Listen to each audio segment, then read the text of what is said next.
Yeah, in site plan. Yeah, it's a site plan. Yeah. Okay, so I've got this.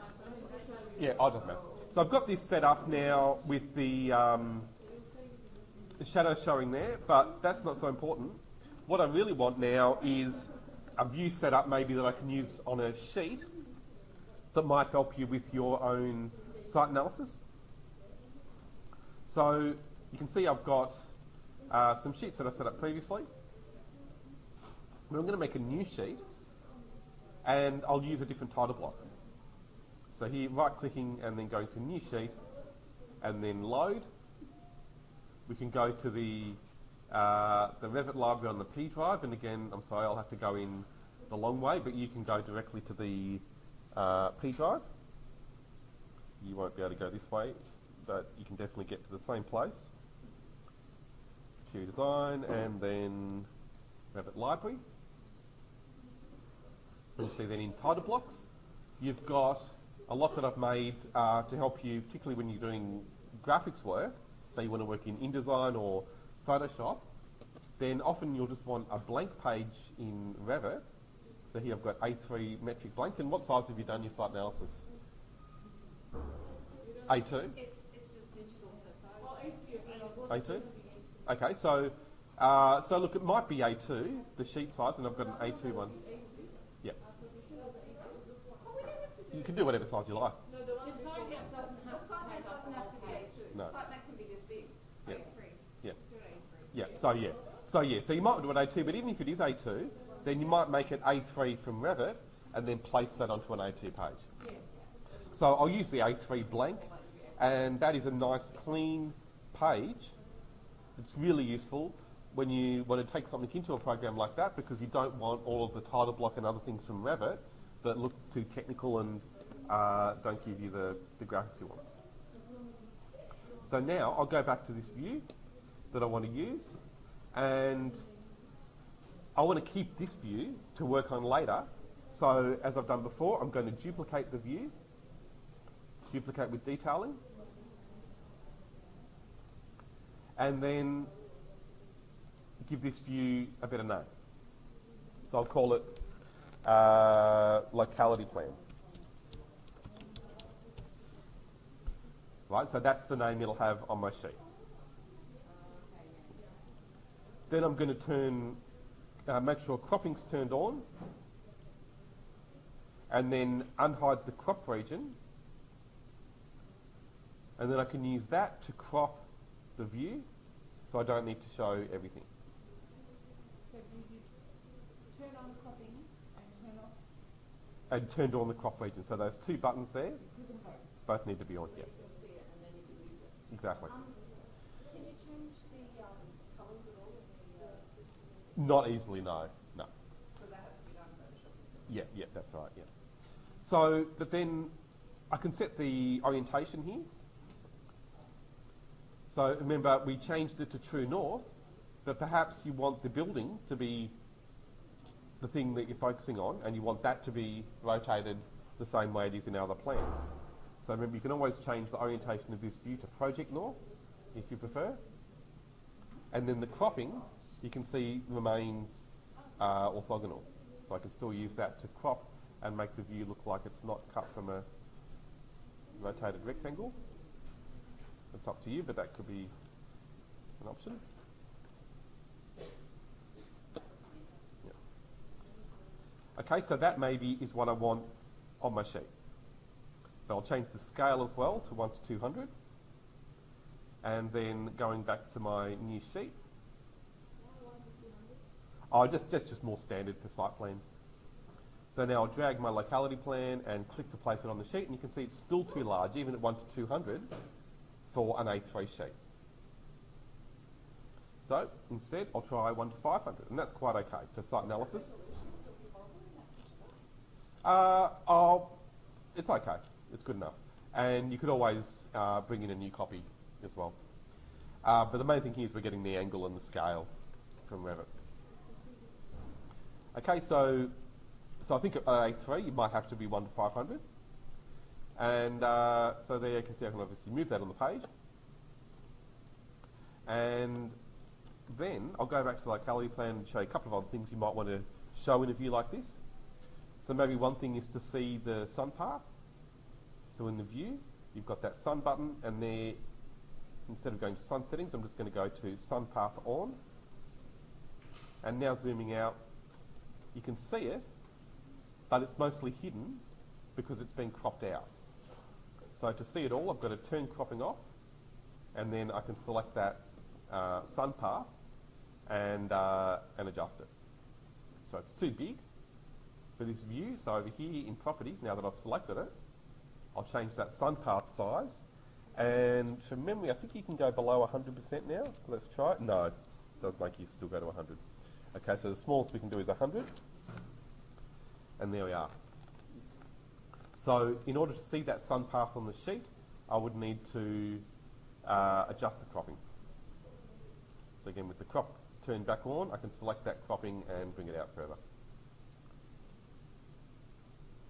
So that's all you can do, unfortunately. If you want to see no, it's just if you want to see it. Really so that you can get an idea, again, of the sun path, and it corresponds to the sun time you've set, the date and the time. So again, that might help you, not so much to have on your sheets, but to get a better idea of the sunrise position. You can see it precisely there. That's sunrise, that's sunset, that's the azimuth, so noon, in other words. And it's a really nice thing to be able to see that clearly. Yeah, that's right. And so if I go into my sun settings and then change it to a different time, let's go for one that's more different.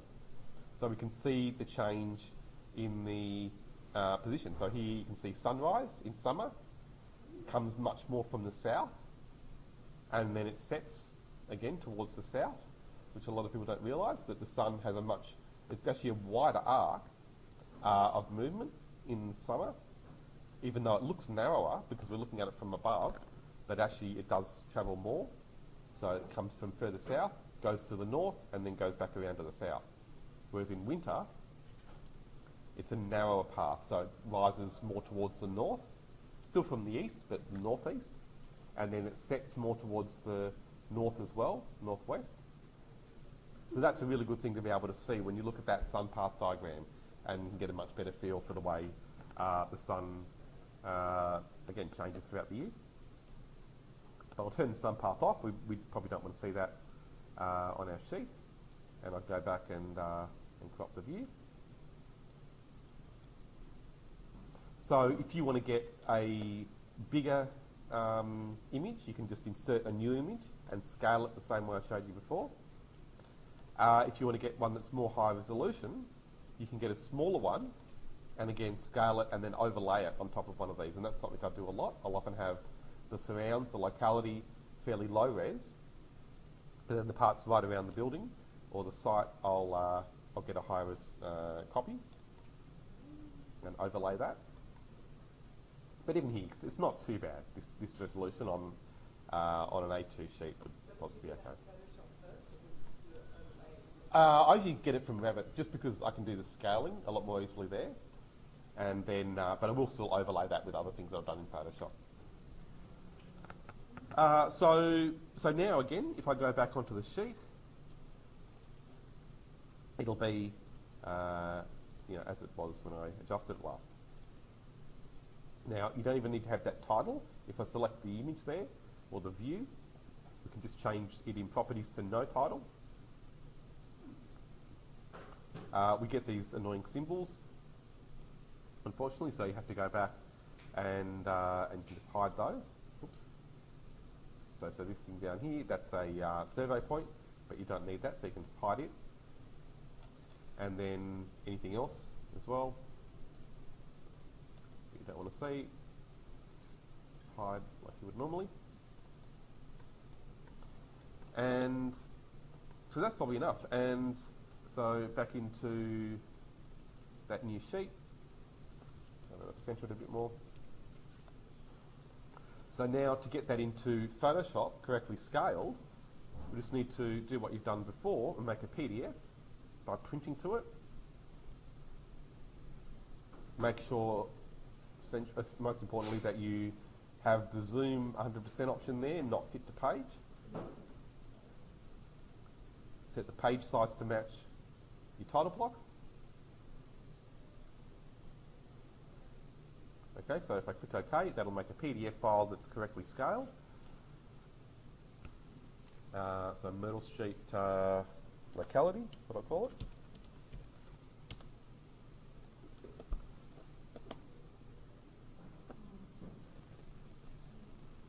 Okay, and so now if I open that in Photoshop, Did you actually save that? no, it just saved automatically. Oh, it's a save the image. I think you saved. Oh, the sheet. I printed the whole thing to a PDF, yeah. So if you open that in Photoshop, just double check.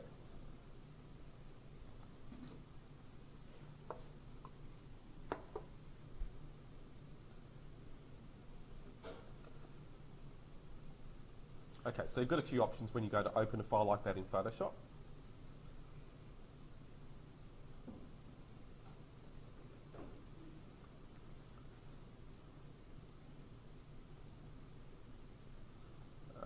Yeah. Did I save it to a different folder? Oh yeah, great, yeah.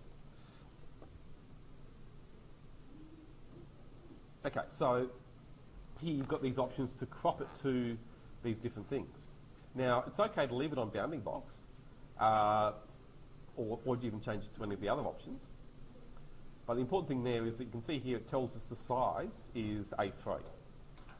So really important that you don't change that, or really anything there.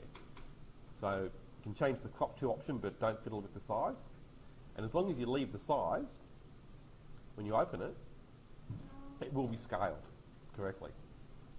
So it's only if you change the size, particularly if you go to here under image and choose image size, if you change that, that will rescale it, and then it won't be the right size. So your site analysis plans don't have to be to scale, but you might have something that you've drawn, say in a CAD program, or even drawn by hand, that is to scale. And so then to line that up with your locality image, sometimes it's helpful to have it to scale in Photoshop as well. But it's not required. So if you've already done something in Photoshop and it's not to scale, that's okay for site analysis. They don't have to be to scale. Unless they said for your assignment that it does. Sometimes they will, but normally you won't be given a required scale.